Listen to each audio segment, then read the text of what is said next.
Vamos a revisar una serie de cuestiones que se cumplen en el equilibrio químico, particularmente cómo se relacionan algunas funciones de estado, como la energía libre de Gibbs, con el grado de avance de la reacción y con otra función de estado que habíamos definido, que es el potencial químico. Inicialmente vamos a plantear una introducción sobre qué es equilibrio químico, como ya hemos comentado. A manera macroscópica, en el equilibrio es un estado termodinámico cuando las concentraciones de reactivos y productos permanecen constantes con el tiempo, es decir, no cambian con el tiempo. Esta gráfica muestra los perfiles de concentración de la reacción que estábamos analizando. Hidrógeno más yodo gaseoso produce ácido yodhídrico. Esta reacción es reversible, por lo que las concentraciones de reactivos y de productos eventualmente llegan a un equilibrio donde permanecen constantes. Aquí se está representando en el eje Y concentración, en el eje X se está representando tiempo. Entonces, las concentraciones, por ejemplo, la concentración del reactivo, aquí hidrógeno, va disminuyendo hasta llegar al equilibrio. La concentración de ácido yodhídrico, que es un producto, va aumentando hasta llegar al equilibrio. Entonces, esta línea punteada vertical representa el punto para el tiempo t, donde se ha alcanzado el equilibrio. A su vez, a escala molecular, las velocidades de reacción directa e inversa se igualan. A eso se le llama equilibrio dinámico. En ese mismo ejemplo, el ácido yodhídrico se forma por la reacción de hidrógeno gaseoso más yodo molecular gaseoso, de acuerdo a la estequiometría de esta reacción. Particularmente, a nivel molecular, el equilibrio representa la igualación, es decir, el punto donde se iguala la velocidad directa con la velocidad inversa. La velocidad directa es la formación de ácido yodhídrico a partir de hidrógeno y yodo, y la velocidad inversa es la descomposición de ácido yodhídrico en hidrógeno y yodo. A escala molecular, esas dos velocidades se igualan. Una reacción que no está en el equilibrio parte de un punto denotado en esta gráfica como tiempo igual a 0, donde la velocidad directa disminuye y la velocidad inversa aumenta. El punto donde convergen estas velocidades es precisamente el equilibrio. Ahora, vamos a analizar el cambio de energía libre de Gibbs en cada una de estas etapas. Ya hemos comentado que la velocidad directa, aquí le vamos a llamar K1, y la velocidad inversa K2, se calculan con la ley de acción de masas. Por ejemplo, ahí la velocidad directa K1 sería el producto de sus reactivos. Concentración de hidrógeno por concentración de yodo. Y la velocidad inversa, que es K2 de acuerdo a nuestra notación, sería el producto de la concentración de ácido yodhídrico al cuadrado. En el equilibrio, estas dos concentraciones se igualan. Usualmente depende de la cinética de la reacción.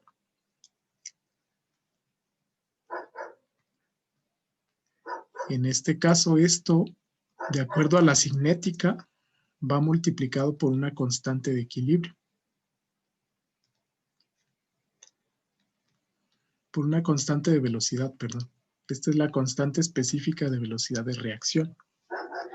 En el equilibrio, esas dos velocidades se igualan. De acuerdo a un análisis termodinámico, vamos a graficar. En esta figura se está mostrando en el eje Y la representación de cómo varía el grado de avance de la reacción con respecto a la energía libre de Gibbs. El eje Y es energía libre de Gibbs, el eje X es grado de avance para una reacción en equilibrio. Inicialmente sabemos que termodinámicamente la energía libre de Gibbs es un parámetro, es una función de estado que determina cuándo una reacción química ha llegado a un equilibrio.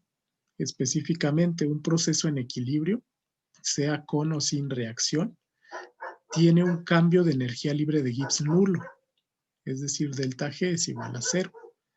Un proceso espontáneo es aquel cuyo cambio de energía libre de Gibbs es negativo, menor a 0.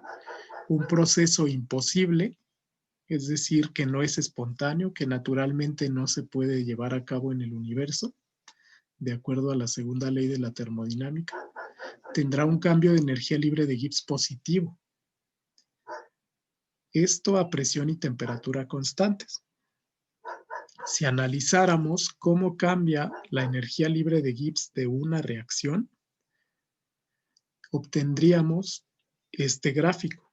Aquí la línea roja representa el cambio de energía libre de Gibbs en el equilibrio, específicamente en términos del grado de avance. Entonces, para una reacción directa, el cambio de energía libre de Gibbs es negativo, es descendente. Eventualmente se llega a un punto donde el cambio de energía libre de Gibbs es igual a 0. Ese es el punto de equilibrio. Esta línea roja en realidad es una función de energía libre de Gibbs en términos de grado de avance. Esto significa que es función de grado de avance. Entonces, en cada uno de los puntos, noten que tenemos la pendiente de esa recta o de esa curva. El cambio de energía libre de Gibbs con respecto a grado de avance está representado por la pendiente o la tasa de cambio instantánea en cualquiera de los puntos. Específicamente en el equilibrio, esto vale 0. Nosotros tenemos que esa pendiente antes del equilibrio es negativa. Después del equilibrio es positiva. En el equilibrio es 0. Este sería un mínimo de esa función. Recuerden que en un mínimo, la primera derivada de esa función se hace 0. Y además, otra de las propiedades de un mínimo es que la segunda derivada de esa función va a ser positiva, va a ser mayor a 0. Eso nos indica que el punto de equilibrio es un punto mínimo. Para el caso de reactivos, la energía libre de Gibbs aumenta. Para el caso de productos, el cambio de energía libre de Gibbs disminuye. Entonces, en un proceso en equilibrio químico, esta relación se cumple, que la derivada de energía libre de Gibbs con respecto a grado de avance de la reacción es igual a 0 y además su segunda derivada con respecto a grado de avance es positivo porque es un mínimo de esta función. A partir de estos valores podemos generalizar de esta manera. Si una reacción química no ha llegado al equilibrio, estaríamos o antes del equilibrio o después del equilibrio, es decir, donde su delta G sea menor a 0 del lado izquierdo o su cambio de energía libre de Gibbs sea mayor a 0. Una reacción que no está en equilibrio tiende a desplazarse hacia el punto de equilibrio, es decir, tiende a ser un proceso espontáneo que esta reacción se mueva desde un cambio donde su energía libre de Gibbs sea negativa o sea positiva, tiende a desplazarse naturalmente hasta llegar al equilibrio. De hecho, este es el principio de Le Chatelier. Si otro, digamos, otro fenómeno externo perturba ese equilibrio se va a desplazar hasta llegar de nuevo al cambio donde delta G sea igual a 0. Entonces, si por alguna razón desplazamos el equilibrio, por ejemplo, formas de desplazar el equilibrio es alimentando más reactivos o alimentando incluso productos. Esa reacción química por el principio de Le Chatelier va a tender a desplazarse hacia un punto donde la energía libre de Gibbs sea mínima. Esa es una consecuencia también de la segunda ley de la termodinámica. Precisamente en ese punto, además, como vimos, la diferencial de energía libre de Gibbs con respecto al grado de avance de la reacción es 0. Vamos a analizar qué implicaciones termodinámicas tienen esta restricción. Bueno, inicialmente vamos a generalizar una condición de equilibrio material. A equilibrio material le vamos a conocer como todo fenómeno donde exista equilibrio de fase o equilibrio químico. Inicialmente, las condiciones para que haya equilibrio material, esto lo vamos a deducir para un sistema cerrado. Una de las condiciones es que se encuentre en equilibrio mecánico y además en equilibrio térmico. Equilibrio mecánico, digamos, es la misma presión. Equilibrio térmico es la misma temperatura. Por lo tanto, se tiene temperatura y presión constantes. En un sistema cerrado, recordemos que existe transporte de energía, pero no existe transporte de masa. Su cantidad de masa es constante. Además, de acuerdo al gráfico que vimos anteriormente, el cambio de energía libre de Gibbs es decreciente, es menor a 0, para una reacción irreversible. O también cuando existe transporte de materia entre fases. En el equilibrio, vimos que el diferencial de energía libre de Gibbs es igual a 0. Como tenemos temperatura y presión constantes, la diferencial de temperatura y la diferencial de presión van a ser 0. Entonces, si recuerdan de nuestra definición general de energía libre de Gibbs de la segunda ley, en términos del potencial químico, vamos a recordar esta ecuación. Nos dice que el cambio de energía libre de Gibbs es igual a menos la entropía por diferencial temperatura, más el volumen del sistema por diferencial presión, más la doble sumatoria de cada fase y de cada componente del potencial químico de cada componente en la fase alfa por la diferencial número de moles de ese componente en la fase alfa. Aquí se estaría considerando una sola fase alfa. Si hubiese más fases, se incluyen en esta sumatoria. Entonces, si de esta definición general de la energía libre de Gibbs nosotros la restringimos al equilibrio, vamos a obtener que diferencial energía libre de Gibbs es 0. Este término se cancela. Diferencial temperatura es 0 por la temperatura constante, esto se cancela. Diferencial presión también es 0 por la presión constante. Entonces el único término que sobrevive es esta doble sumatoria, que de hecho esta sumatoria es la condición de equilibrio material. La sumatoria del producto potencial químico diferencial número de moles es 0 para un sistema en equilibrio. Recordando que potencial químico, por definición, es la energía libre de Gibbs molar parcial, es decir, la derivada parcial de energía libre de Gibbs en la fase alfa con respecto al número de moles de un componente I en la fase alfa. Esta I es el mismo componente. A temperatura, presión y el número de moles del resto de los componentes en la misma fase, constantes. Recordando la definición de potencial químico, se puede definir en términos de energía libre de Gibbs o también en términos de energía interna, en términos de entalpía, en términos de energía libre de Helmholtz, etc. Esto de manera generalizada. A su vez, también es el cambio de energía interna con respecto al número de moles de ese componente, manteniendo entropía y volumen constante. También es el cambio de entalpía con respecto al número de moles, manteniendo entropía y presión constante.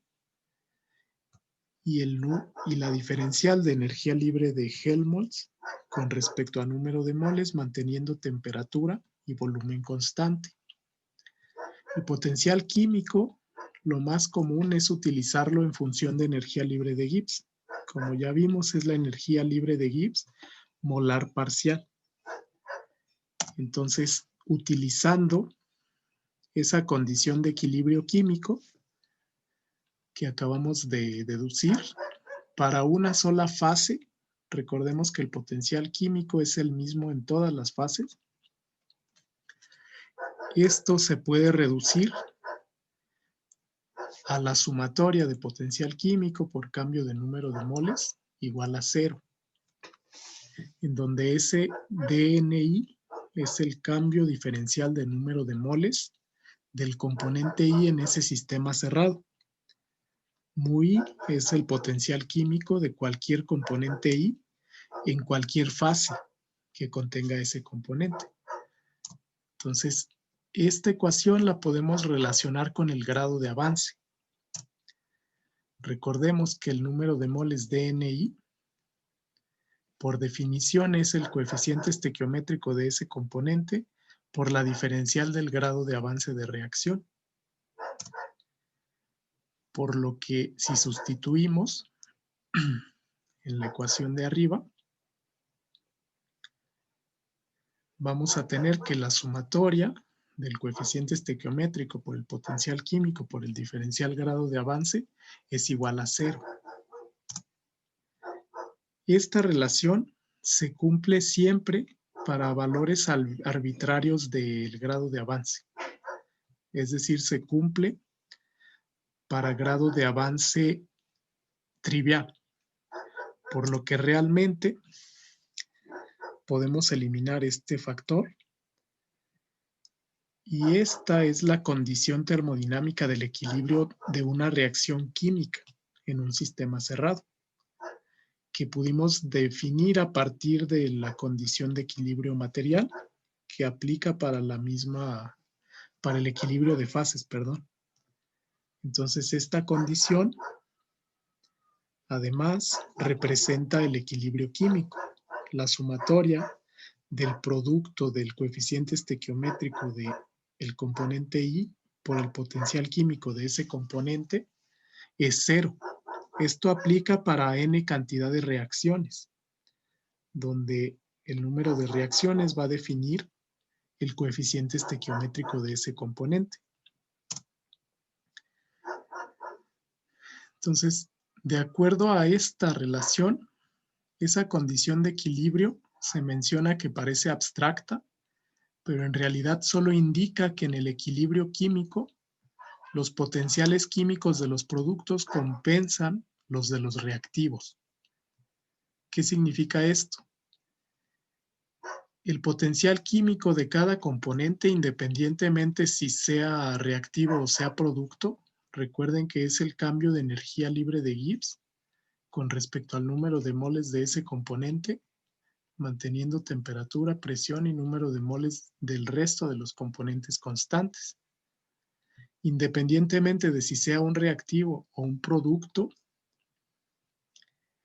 esta condición de equilibrio rige cuándo un sistema va a llegar al equilibrio químico. Si nosotros, por ejemplo, Vamos a suponer tenemos una reacción A, de manera reversible produce B. A tiene un potencial químico que representa directamente el cambio de energía libre de Gibbs del componente A. B también tiene un potencial químico que indirectamente representa su cambio de energía libre de Gibbs. De acuerdo al principio de Le Chatelier, el equilibrio químico se desplaza para neutralizar una acción externa. Una acción externa podría ser, ¿qué pasa si yo adiciono más reactivo A? Lo que va a pasar es que el equilibrio se va a desplazar hacia la derecha, hacia la parte de la reacción donde ese A se transforme y aumente la concentración de B. Entonces, estas dos energías libres de Gibbs de A y B, que son los potenciales químicos, están relacionadas. Precisamente esta condición de equilibrio también incluye el principio de Le Chatelier. Si nosotros añadimos más reactivo A, ese reactivo A se va a convertir en reactivo B. La energía libre de Gibbs de A disminuye, pero aumenta la energía libre de Gibbs de B. Si analizamos este gráfico,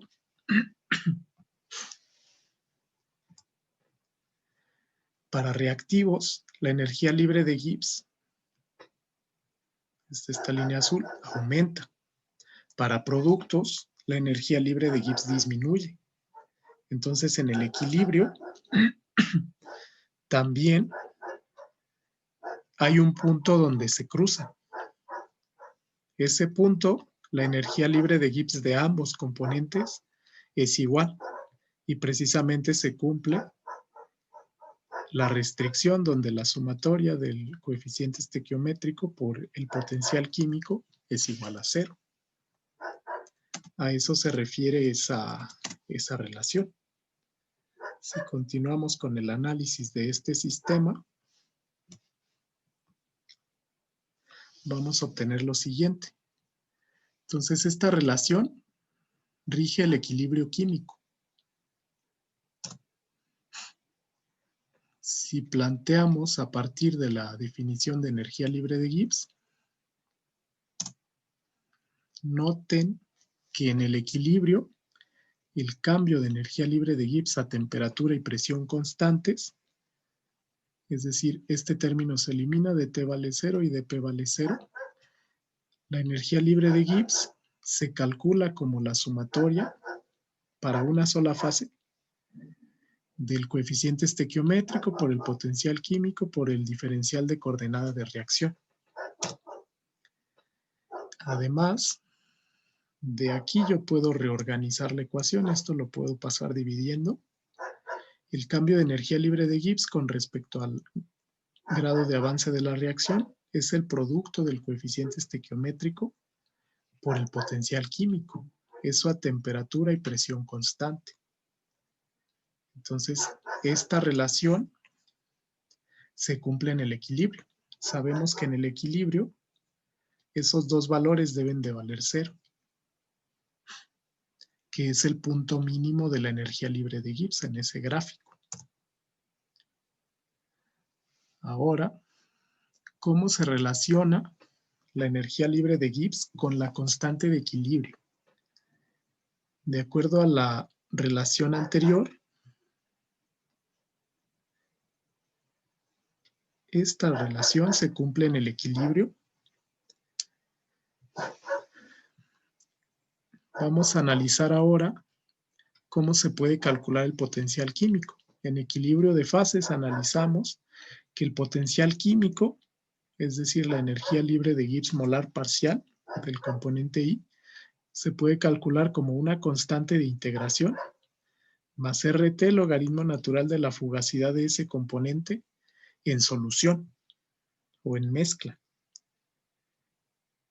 Además, la energía libre de Gibbs molar estándar, esta la vamos a definir, es igual también a una constante de integración más RT, logaritmo natural de la fugacidad del componente I en estado estándar.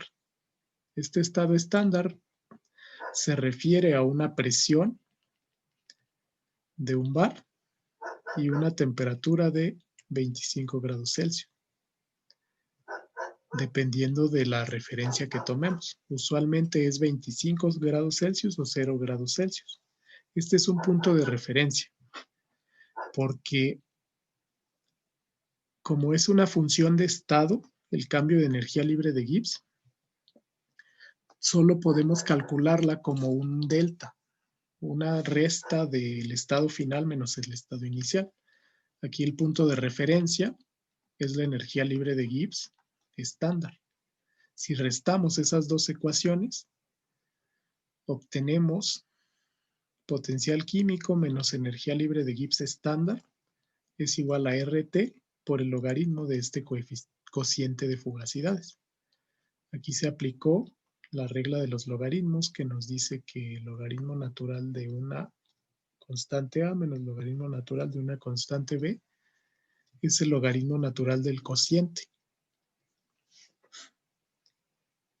Ahora, a partir de esa relación, la podemos relacionar con el equilibrio químico. Sabemos, de acuerdo a nuestra ecuación que está acá arriba, que la sumatoria de los coeficientes estequiométricos por el potencial químico en el equilibrio es 0. Entonces, sustituimos potencial químico por la ecuación que acabamos de deducir